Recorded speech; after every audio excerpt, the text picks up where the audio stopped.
Hi friends, പുതിയൊരു വീഡിയോയിലേക്ക് എല്ലാവർക്കും സ്വാഗതം. ഇന്നത്തെ നമ്മുടെ വീഡിയോ എന്നുള്ളത് തളിപ്പറമ്പ് രാജരാജേശ്വര ക്ഷേത്രത്തെ കുറിച്ചിട്ടുള്ളതാണ്. അപ്പം നമ്മളിവിടെ ക്ഷേത്ര സന്ദർശനത്തിന് പോയത് സ്ത്രീകൾക്ക് പ്രവേശനമുള്ള സമയമായുള്ള സന്ധ്യയ്ക്ക് 7 മണിക്ക് ശേഷമാണ്.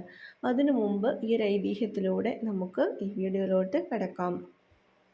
അപ്പോൾ തളിപ്പറമ്പ് രാജരാജേശ്വര ക്ഷേത്രത്തെക്കുറിച്ച് പറയുമ്പോൾ കേരളത്തിലെ കണ്ണൂർ ജില്ലയിൽ തളിപ്പറമ്പിൽ സ്ഥിതി ചെയ്യുന്ന മഹാശിവക്ഷേത്രമാണ് രാജരാജ ക്ഷേത്രം. പരബ്രഹ്മസ്വരൂപിയായ പരമശിവന്റെ പല പേരുകളിലൊന്നായ രാജരാജേശ്വരന്റെ പേരിലാണ് ഈ ക്ഷേത്രം അറിയപ്പെടുന്നത്. ശിവനാണ് പ്രധാന പ്രതിഷ്ഠ. ശങ്കരനാരായണ ഭാവത്തിലും ആരാധിക്കുന്നു. കേരളത്തിലെ പുരാതനമായ 108 ശിവക്ഷേത്രങ്ങളിൽ ഒന്നായി ഈ ക്ഷേത്രം കരുതപ്പെടുന്നു. ദക്ഷിണ ഭാരതത്തിലെ ശിവക്ഷേത്രങ്ങളിൽ ഈ ക്ഷേത്രത്തിന് പ്രധാന സ്ഥാനമുണ്ട്. തെക്കേ ഇന്ത്യയിലെ ഏതെങ്കിലും ക്ഷേത്രങ്ങളിൽ ഉണ്ടാകുന്ന ദേവപ്രശ്നങ്ങൾക്ക് പരിഹാരങ്ങളായിട്ട് ഇവിടെ വന്ന് ദേവദർശനം നടത്തുകയും കാണിക്ക അർപ്പിച്ച് ദേവപ്രശ്നം വെക്കുന്നതും ക്ഷേത്രാചാരമായി കരുതുന്നു.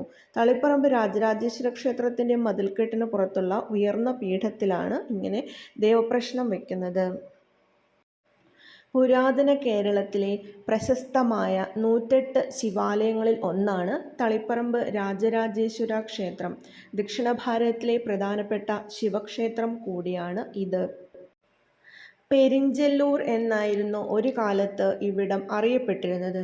രാജരാജേശ്വരനെ പെരിഞ്ചെല്ലൂരപ്പൻ എന്നും പെരും തൃക്കോവിലപ്പൻ എന്നും പറഞ്ഞിരുന്നു. ഏഴിമലയിലെ മൂഷക രാജവംശത്തിൻ്റെ കീഴിലാണ് ഈ ക്ഷേത്രം ഉണ്ടായത്.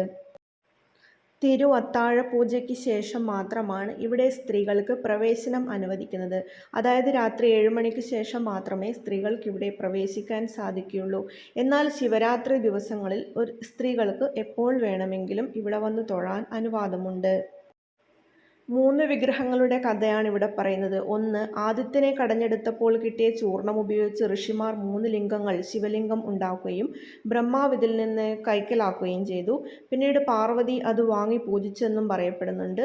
ഒരിക്കൽ മാണ്ഡത മഹർഷിയുടെ തപസ്സിൽ സംപ്രീതനായ ശിവൻ ഈ 3 വിഗ്രഹങ്ങളിൽ ഒന്ന് അദ്ദേഹത്തിന് നൽകി. ശ്മശാനങ്ങളില്ലാത്ത പരിശുദ്ധമായ സ്ഥലത്ത് ഇത് സ്ഥാപിക്കണമെന്നാണ് ശിവൻ അദ്ദേഹത്തെ നിർദ്ദേശിച്ചത്.